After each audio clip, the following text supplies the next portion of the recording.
It is Parallel Frequencies with Just Blane, Coco, and all the freaks out there. What's up, freaks? What's up, Coco? How are you? I'm all right. I'm surviving. I'm surviving over here. You look a little frazzled. You all right? No, I look very put together for how frazzled I really feel. Oh, my bad. Yeah, that's what I should say. Okay, I didn't know how. So things have been crazy, huh? Things have been a little wild. You know, it's just, we talked about it yesterday on our Movie Monday, and it's spring break with the kids. And oh, yeah. Yeah, I just had to pull my kids out of a fountain yesterday. It's fine. It's fine. We're fine. We're surviving over here. It's 3 boys, spring break. We'll be all right. Couple of animals. I love that, though. Love it. I mean, a fountain? What's the worst that could happen, though? I mean, we grew up in, I'll age myself. I grew up in the 80s, 90s. Things were different, right? Like, we were still riding in the back of pickup trucks and stuff. And now it's like, oh, don't get in that fountain. You might get Giardia. We didn't even know what Giardia was. You know? I'm like, I don't know what kind of bacteria. It would have been fun if they were just like got in and playing in it, and then, it would just be the judgment of other parents around going, whose kids are these in the fountain? My kids are facing it, like drinking the water, and I'm thinking, what kind of a bacterial? Yeah. I don't even know what. But yeah, we used to just kind of be kicked out of the house, and it's like, I'll see you for dinner. I mean, we drank out of the water hose after it'd been laying there all day. That was a treat. There's probably all kinds of stuff that got into us, but we didn't know about it. We didn't worry. Yeah, you're like, why have I been sick for 3 days? Weird. I don't know. Yeah. It's fine. I wonder what it was like growing up way before the 80s. And the only reason I'm doing that is to get a cheap segue into a 99th birthday that I saw pop up. And I had to be, look at it. William Daniels. Mr. Feeny. Feeny. Mr. Feeny. 99. Still rocking with us. Anytime I see it pop up, like something like this, I'm like, oh no. Because you always think it's going to be...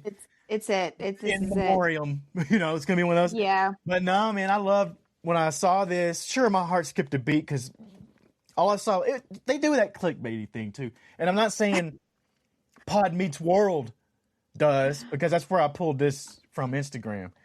But I saw something about William Daniels 99, and I'm like, oh no. Oh, it's one of those. But no, he turned 99 today. Happy birthday, Mr. Feeny. Mr. Feeny spreading wisdom to generations.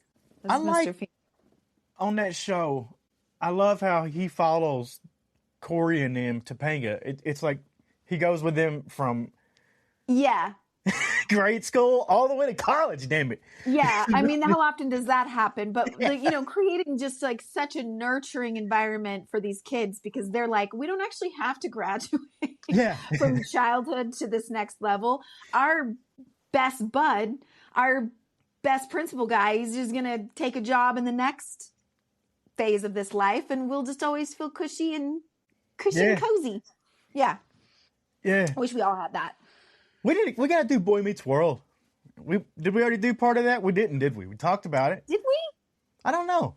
We did, but I can't remember now. We'll have to see. Go back in our episodes. How many episodes do we have now? Oh, we got 80 something, 80 plus. We're up to 80 or so. Okay, well, maybe our freaks have a better memory than us, and we can just scroll back in our little YouTube channel here and be like, did we cover Boy Meets World? I feel like we talked about it.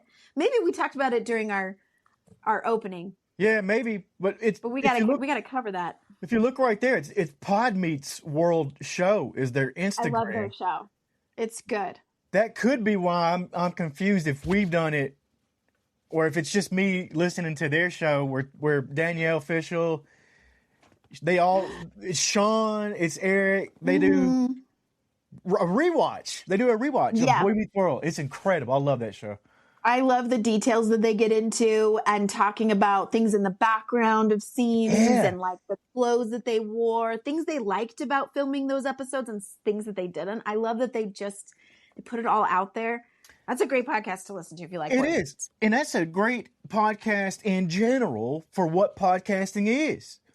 You got 3 people who go and get some of the other people too every once in a while, who worked on the show and are able to talk about it. There's no big secrets that they're hiding, like none of that stuff. And they get to go talk about that experience. That's somewhere that we didn't get to go, but we want to be in that room. I'd love to hear about how Boy Meets World was behind the scenes. And it's not all bad stuff. You don't have to think all these kid stars went through hell. No. They had a good time too.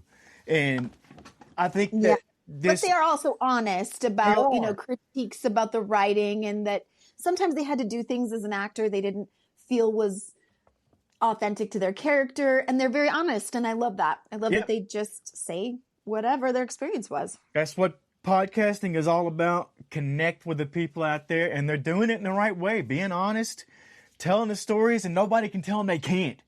And that's what I'm trying to get at. Why it's a great show overall. Yeah. I mean, it's good stuff. I mean, think about it though. Boy Meets World was doing this on its own. It was tearing down lots of things that wouldn't normally be taught on TV. And it was us watching kids grow up and growing up with them and going through some of the real hard stuff that other sitcoms were afraid to touch and wouldn't do. So yeah, we should get into Boy Meets World. I think we already have. I think we might have. This might be an impromptu. Just like sitting here going, I remember rewatching it. I remember talking about it, but was that on the podcast or was that just in general? I don't remember. Yeah. Sometimes I forget what's my real life and what do I do right here? I don't know. But that's it, though. That's what parallel frequencies is. We blur the lines of reality and other universes and stuff like that, right? Like that's what we're trying to do. So yeah. If I can choose a reality to live in, can I choose Ted Lasso and that show's reality? Because we're talking about honesty. Pluck me right in there. Right. We were talking about honesty and podcasting, but that's what this whole show is. On Tuesday this week, we got Ted Lasso season 3. You talk about the most honest person there is, really. Mm-hmm. But this is, a different season because it's not really loud and chaotic. It's kind of a reflection. And we talked about season 1, how kindness really was the through line, but it had to get deeper. Season 2 got a little deeper. Season 3 definitely got deeper. It's like a conversation you're still having in your head days later. It lingers with you. Let me do a full recap of season 3 real quick, because we go back to AFC Richmond, underdog still, but now with expectations. Nate Shelley completes his villain arc, fully suited up in ego and insecurity. He leaves Richmond, joins West Ham under Rupert, turns into a guy you barely recognize. Ted, our guy, still smiling, but you can feel the homesickness creeping in. The panic attacks don't disappear just because you're a positive one.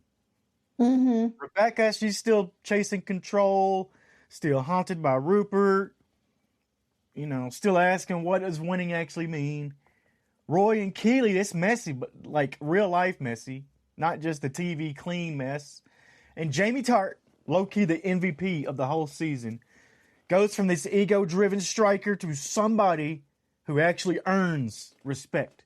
But that's the season kind of boiled down into a nutshell. But let's break down some of this stuff. Like, what did you think about Nate and his redemption arc in this? Yeah. Oh, I love that. I love Nate. To me, is like this pendulum swing that we all go through. I mean, whether it's the way that we interact with money or success or relationships, or, you can take any aspect of your life. We all have these pendulum swings that we do where we're going from I'm majorly people pleaser to maybe I'm in my villain era and pissing everybody off. But I feel like this was a perfect example of how Nate's pendulum swing comes back into a more balanced state when he starts to realize, like, I don't have to be that guy.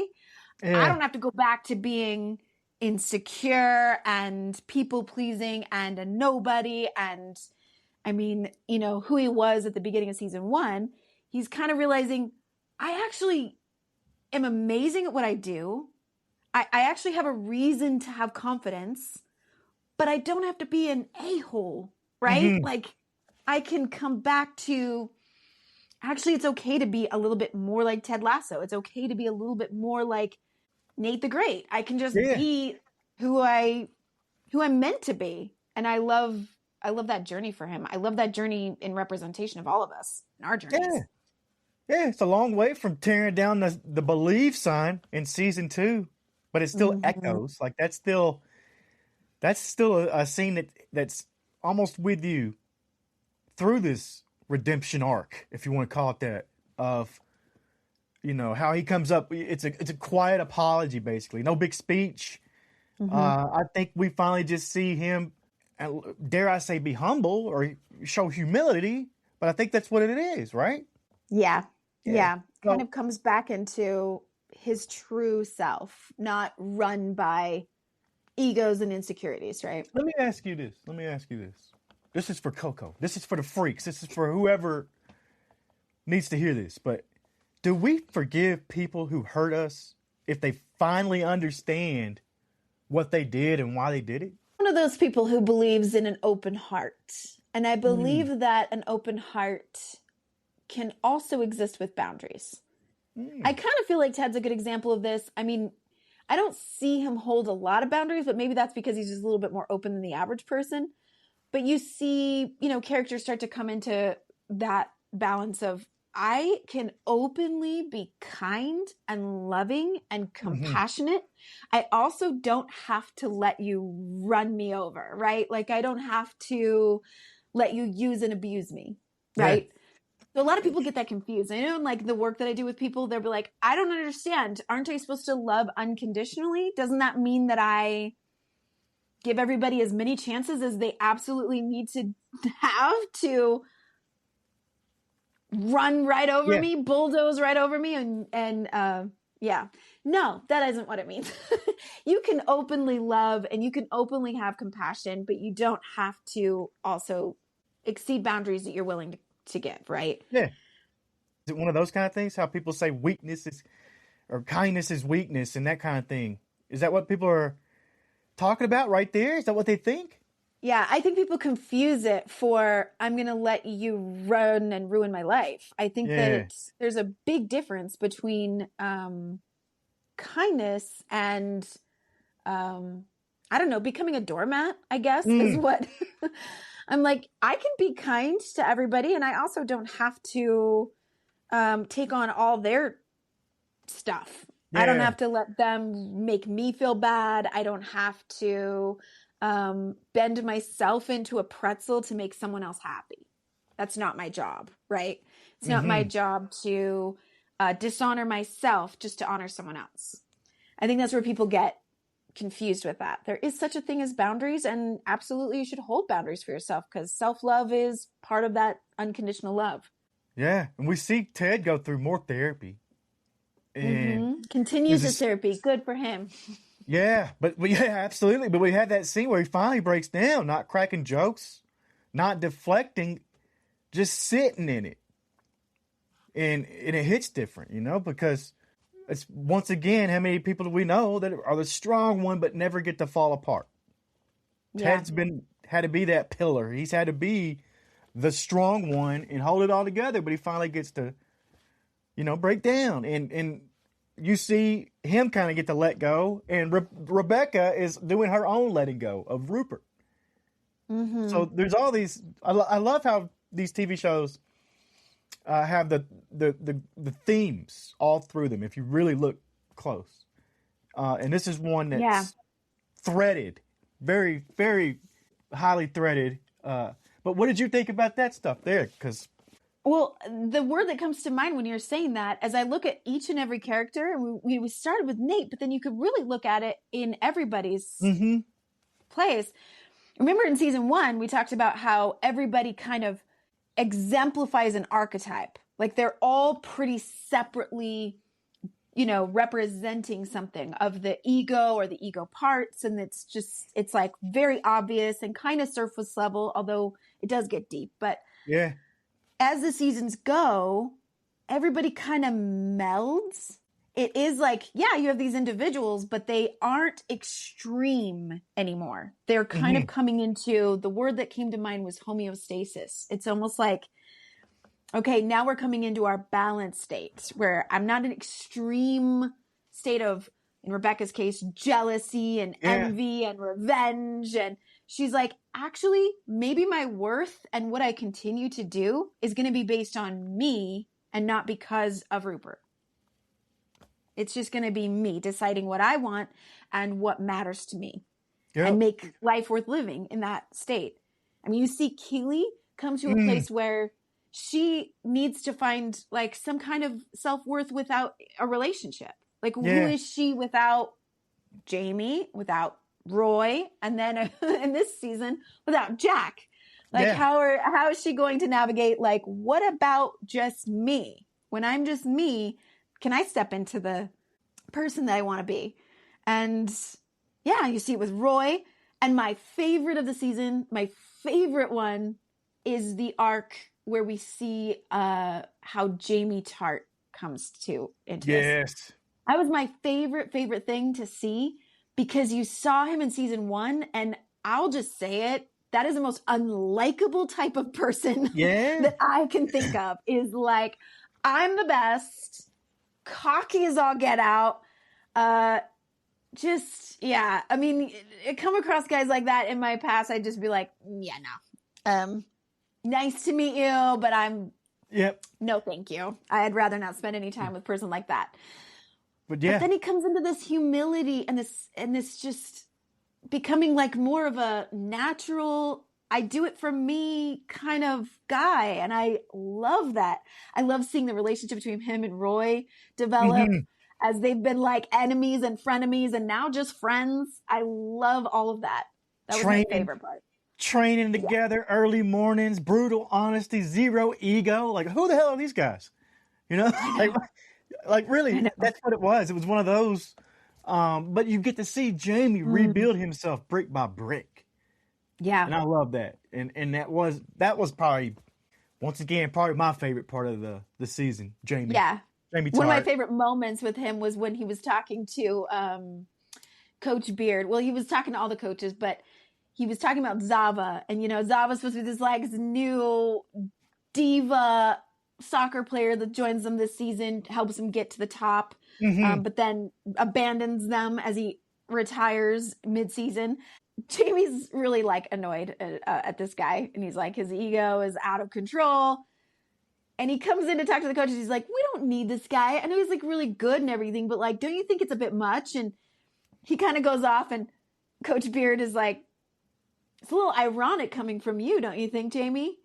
And my favorite part is when he goes, I was being hypocritical, not ironic. And that just highlighted for me his growth, because he comes to show up that not only is he fully aware that he is being hypocritical when he says this about Zava, but he also is totally correcting the intellectual character, Coach Beard, on it's not irony, it's hypocrite. And he's like, yep. Ted's like, is he right? Coach is like, yeah. Yeah. Totally. Great. He got schooled. That's part of one of the themes, I think, too, of this show. And one of the biggest themes was the be curious, not judgmental. But it's not just a quote. It's a survival tool is what we see here in season 3. And look, growth, it doesn't actually look heroic and like they make it look, on some of the TV shows. It's actually awkward and slow and sometimes embarrassing. And hard. We see that with most of the characters in this season. And forgiveness isn't about the other person. It's about freeing yourself.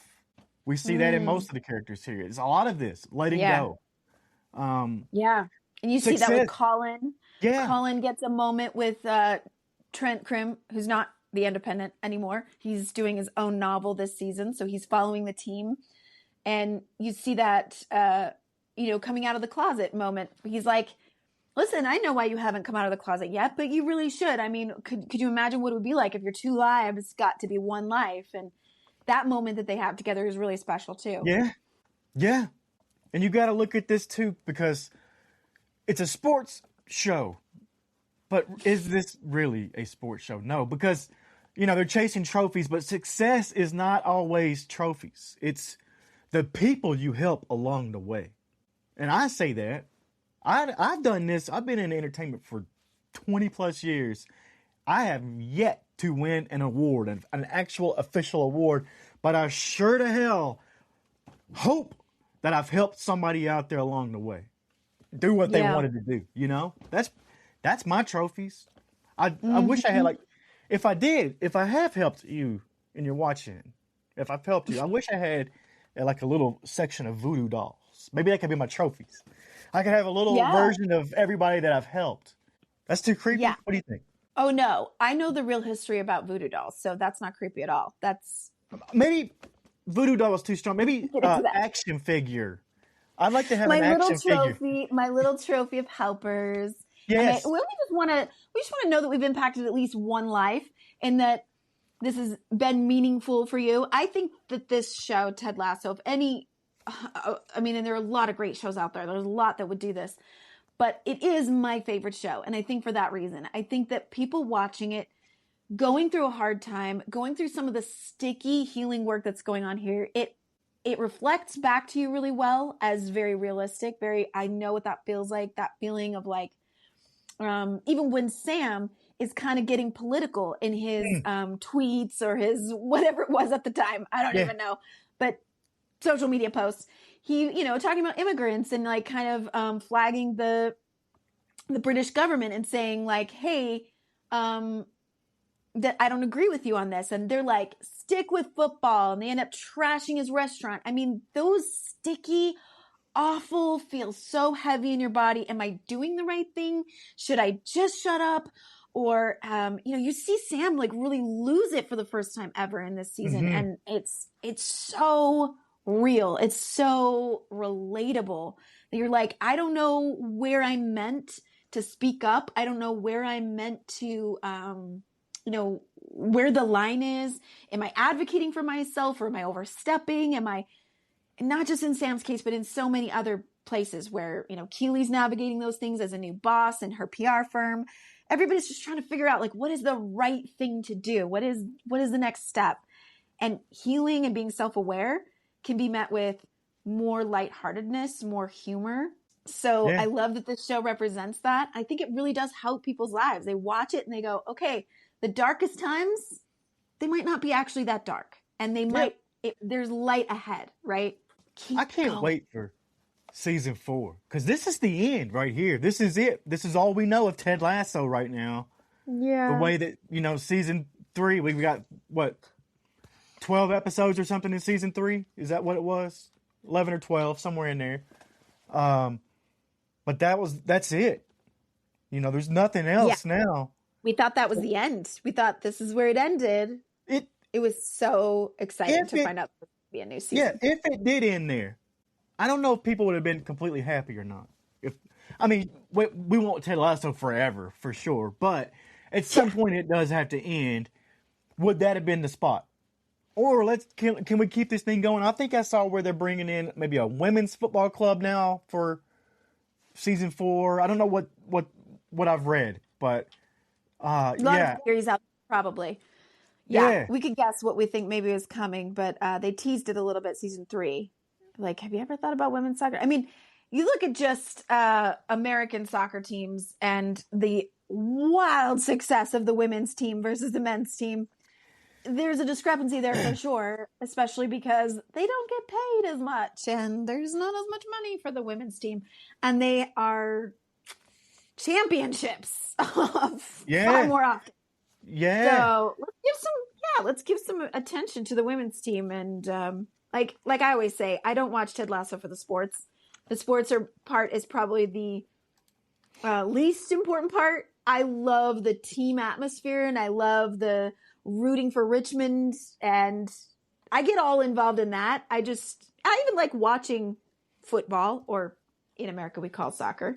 Yeah. I love watching it. I just don't, just not a sporty person, not my thing, but I love the dynamic of everything going on behind the scenes and the people working together and the relationships that they make and then what they show in this show. It would be like my ideal working environment.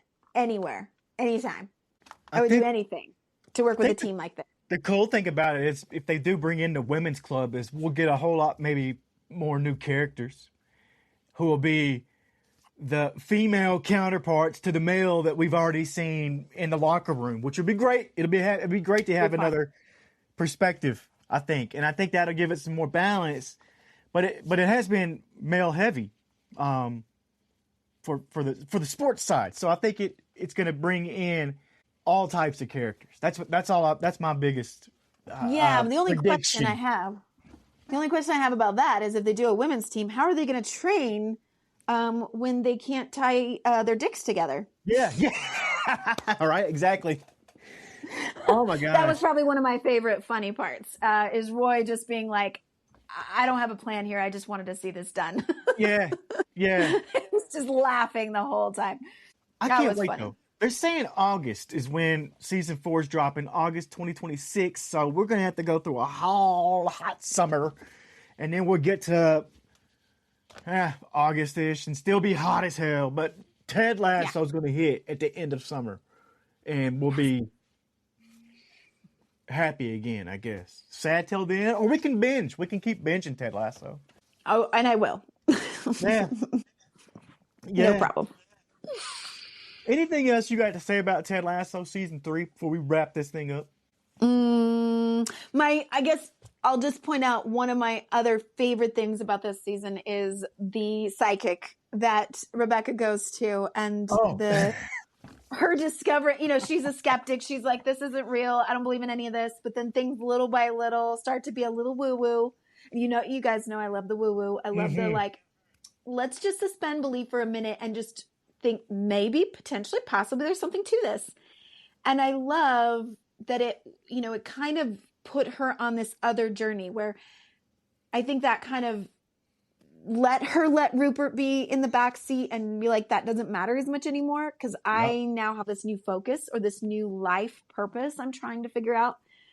And at first it's kind of, it's a familiar story for me because I'm infertile. I went through infertility journey, someone telling me I would be a mother, but in a different way than I maybe expected, kind of like a psychic telling me that. So I knew something, my journey to motherhood might look different than what I think it will. And Rebecca went through that whole journey where she's like, motherhood?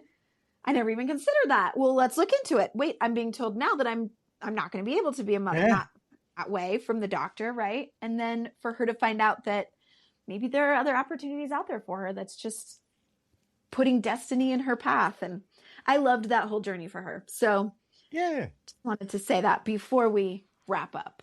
I think that's a lot of Ted Lasso is it has literal personal effects on the people out there. It touched you personally. I love that. It touches other people in other ways personally. And there's a lot of that inside of this show. This show's got to keep going. Season 4, 5, 6, 7. We'll keep on rocking with Ted Lasso. We want the freaks out there to keep rocking with us. Parallel frequencies right here. I'm Just Blane. That's Coco over there. We'll see you on the other side. See ya.